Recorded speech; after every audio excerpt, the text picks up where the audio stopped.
Welcome back, everyone. Chief Meteorologist Catherine Thompson. A pretty typical fall day today, but it won't be so typical tomorrow. So don't get used to it. We've actually got a taste of winter just around the corner, believe it or not. Most of us today were right around average, if not just a little below normal. So we're talking 50s. We did have pipe stem get up to 60, for instance, but we are going to be pretty cool as we head into the overnight hours and especially into Tuesday. Excuse me. Right now, most of us are still sitting in the 50s, and we've still got some sun on our Southwest Virginia Community College camera, at least before it sets.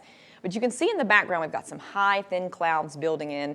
They've started to build in more later this evening, and the clouds are going to thicken back up pretty quickly again overnight. I know the sun came back out, but the clouds are going to thicken up. And look at the temperature trend again as we're looking long term. We're talking about a good period coming up of below normal temperature. So it's going to feel like we've kind of fast forwarded into winter. Now, of course, we've had these blasts of winter. It seems like every November, once November rolls around, we start getting the snow flying, and we could see some flakage. Yes, I said it. Some flakes are in the forecast for tomorrow. Let's talk about it on our satellite and radar. There's not much going on right now, but if we zoom out, you can see the precipitation that's shaping up to our west. We've got an area of low pressure that will be sliding our way overnight, and it's going to bring in some really chilly air. This is not the only low pressure that's really going to have an impact on our area this week either. We get this one dip in the jet stream here into Tuesday, and then this jet stream actually deepens later in the week into Thursday. So we've got this northwesterly flow that's going to keep us pretty cold, again, well below normal the further we go into the later part of the work week. So tonight we'll start to feel that chill. We're going to drop into the 30s and low 40s.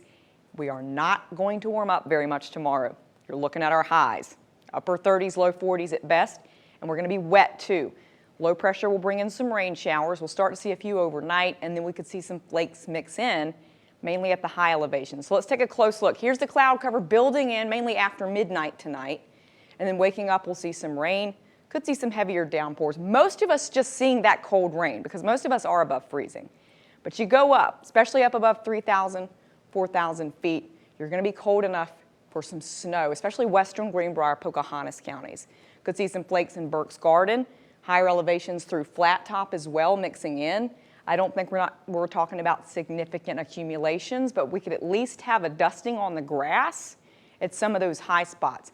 Not going to rule out a slick spot across some of those ridge lines, so take it easy. But the good news is, again, it's not a huge blizzard anytime soon. We're not about to be hit with that yet. But we do have several more chances to possibly see a few more flurries, especially later in the week.